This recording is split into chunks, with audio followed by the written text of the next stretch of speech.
Ok, il existe des films qui racontent une histoire, et puis il y a ceux qui vous transportent ailleurs. Cette semaine, direction le Cap-Vert avec Anami, le premier long métrage de la réalisatrice Denise Fernandez, distribué en France par Saudi Connection. Un film contemplatif, sensoriel et profondément humain qui fait déjà partie des œuvres les plus remarquées de l'année. Mais qu'a donc de si particulier à Anami? Nous sommes sur une île volcanique de Fogo, un territoire isolé où le volcan semble respirer avec les habitants, et c'est là que grandit Nana, une jeune fille dont la mère est partie vivre à l'étranger, tandis que beaucoup rêvent de quitter l'île. Elle entreprend le chemin inverse, celui qui consiste à comprendre ses origines, à apprivoiser l'absence et à trouver sa propre place. À travers ce récit initiatique baigné de réalisme magique, Denise Fernandez parle avec beaucoup de délicatesse de l'exil, de la transmission et de la mémoire familiale, ainsi que de ces liens invisibles qui continuent d'unir ceux qui partent à ceux qui restent. Visuellement, Anami est une véritable expérience de cinéma. Les paysages volcaniques deviennent un personnage à part entière. La lumière sublime chaque plan et le silence raconte parfois plus que les dialogues. Un travail salué par la critique qui décrit déjà le film comme l'un des plus beaux voyages cinématographiques de cette année. Et le monde des festivals ne s'y est pas trompé. Le film a notamment été récompensé au festival de Locarno où Denise a reçu le prix de la meilleure réalisatrice émergente avant de décrocher la prestigieuse montgolfière d'or au festival des 3 continents. Derrière cette sortie en France se trouve également un acteur essentiel, Saudi Connection. Depuis plusieurs années, cette société de distribution défend avec conviction le cinéma d'Afrique et de ses diasporas en permettant à des œuvres souvent absentes des grands circuits d'atteindre les salles françaises. Avec Anami, elle poursuit ce travail de passeur entre les cultures et confirme son engagement en faveur d'un cinéma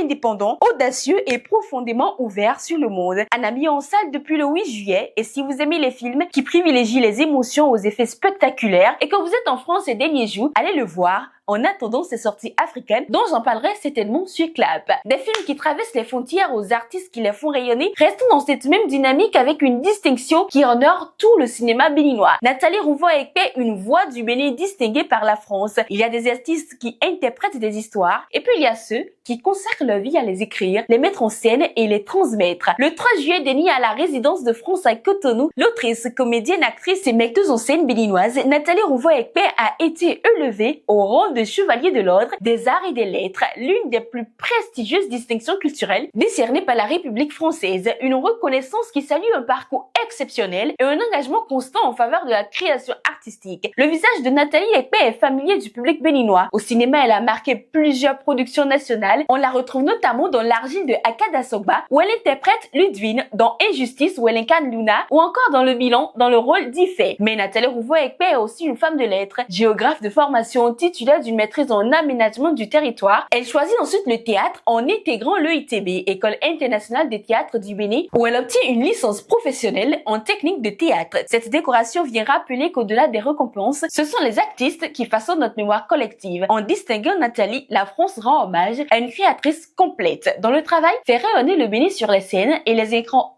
internationaux, tout en inspirant une nouvelle génération d'artistes. Toutes nos félicitations à Nathalie Rouveau-Ekpe pour cette distinction qui honore tout un secteur culturel. Reconnaître les talents est une chose, mais les regarder performer en est toute une autre, et c'est justement le pari que fait aujourd'hui la télévision publique béninoise Béné TV. Chaque dimanche à 20h35, les films sont là. Ils n'attendent qu'une seule chose, que vous vous installez devant votre télévision. Depuis le lancement de la case cinéma sur Béné TV, la télévision publique offre une véritable vitrine aux productions béninoises et africaines. Des œuvres qui ont voyagé dans les festivals, remporté des distinctions et emporté haut les couleurs du Bénin. C'est le cas d'une autre blanche du réalisateur Médécie Agandje ou encore Mikoko, Return, Doué, Malaika, autant de films qui racontent nos réalités, nos cultures et nos histoires. Longtemps, ces œuvres étaient réservées aux festivals ou à quelques projections exceptionnelles. Aujourd'hui, elles entrent directement dans les salons des familles béninoises. Alors, avant de dire que le cinéma béninois manque de visibilité, peut-être faut-il commencer par lui accorder 90 ou 60 minutes de notre dimanche soir, parce qu'un film n'existe vraiment que lorsqu'il rencontre son public.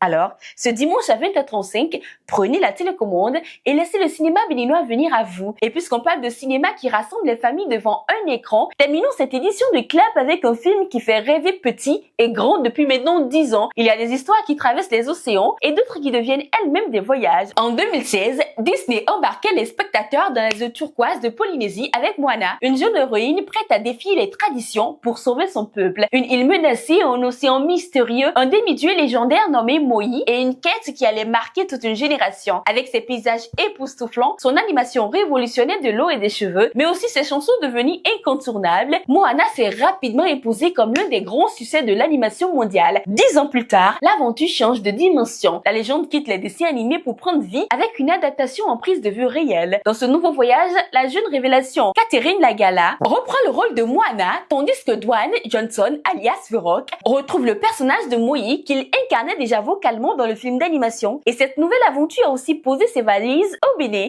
Le Majestic Cinéma de Wologedi à Cotonou a accueilli la grande première le 11 juillet 2026 avec une ambiance aux couleurs de l'univers polynésien avant la projection sur grand écran. Une occasion pour le public béninois de redécouvrir une histoire qui parle de courage, d'identité et de transmission. Parce qu'au cinéma, certaines vagues ne disparaissent jamais. Moana est de retour et l'océan appelle une nouvelle génération d'aventuriers. C'était donc Diane Capot dans Clap. On se retrouve la semaine prochaine pour de nouvelles actualités.